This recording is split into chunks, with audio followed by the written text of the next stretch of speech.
Here's a quick video tour of the Level 2, Version 2 Spelfabet workbook. This workbook combines the old Level 2 and Level 3, and so it's working on 4 sound words. And so there's an index page, an introduction, and we'll just launch in and do it, whip through, and I'll show you what spellings it covers. So here it's got pets and chips and dogs. A lot of kids want to write a Z there because that's dogs. They do hear a Z sound. However, because this is a plural, 1 pet, 2 pets, we only use this. We don't use Z's. So, yeah, because the S carries meaning as well as representing a sound. And so if you hear a S or a Z at the end of the word, if it's written with just an S, it's typically a plural. So gaps and dolls. And then the vowel sound and then the inside consonant is very hard to hear.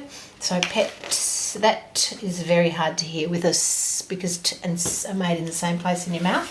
Chips and dogs.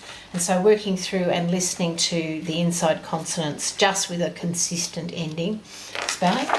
And then write the word yourself. And so this book follows the same format. So you write the end sound. No need to do beginning sounds anymore. They've done workbook 1. They're pretty good at beginning sounds.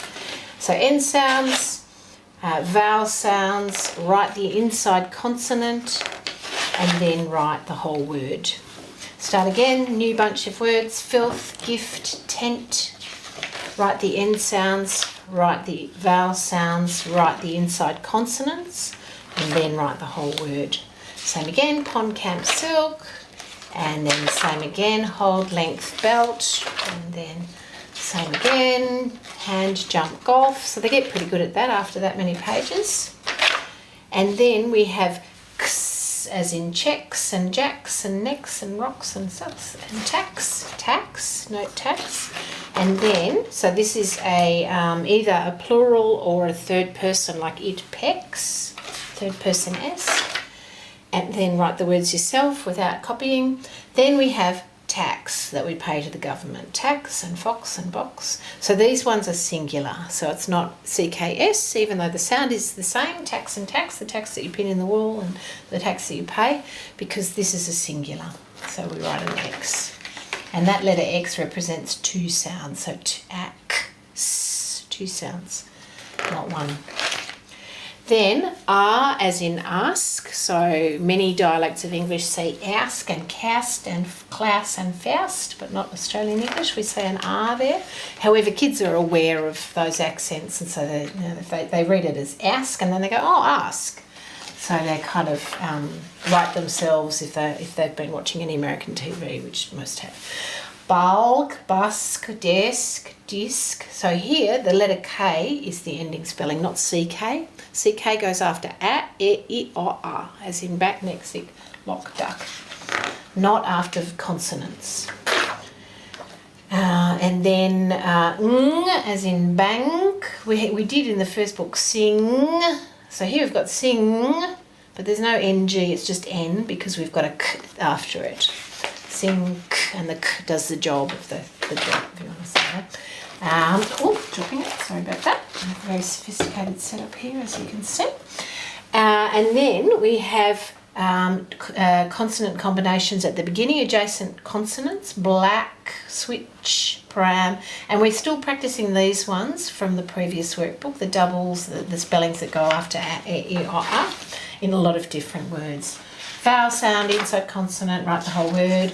Write the last sound, write the vowel sound, write the inside consonant, write the whole word. Write the vowel, write the last sound, so write the vowel sound, inside consonant word. So same.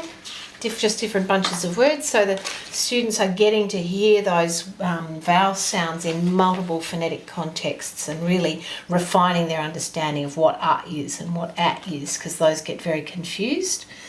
And if they write plam when we get to this page, as they often do, plam, I'll say that's plam. I've never heard of a plam. Can you do it again? Right, plum, and point and show them maybe it's one of these two. But yeah, as we get towards the end of this book, they get pretty good at the vowels. And always getting them to say the words, say the sounds out loud as they write the relevant spellings. And if I can't hear them say it, I say, can't hear you, I'm going to have to rub that out, I have to be able to hear you, because we want this to be feeling it in your mouth, hearing it in your ears, seeing it with your eyes, feeling it in your hand, and really getting that multi-sensory feeling of joining up your speech and your writing. Here we have ed, past tense, so this carries meaning as well as being a spelling of a sound. Banged, this is just a d sound. Build and chilled, so these are in little sentences because they're past tense, so we need to have some context for them. And then bucked and hissed, this one sounds like t. Because it's after a soft sound, there's a soft ch. Sh, this becomes soft rather than d. It's all, sounds blur into each other in speech and adopt each other's characteristics, behave like the neighbours a bit. And so then we have backed and pitched, more of those, and then begged, we've got to double the G, otherwise it would be beeged. Bugged, you have to double the G, otherwise it's buged. So learning about doubling. And then chapped and chipped, so this is a double plus it's a t sound. And then here we have some verbs that the past tense doesn't have ed. The past tense is an at past tense.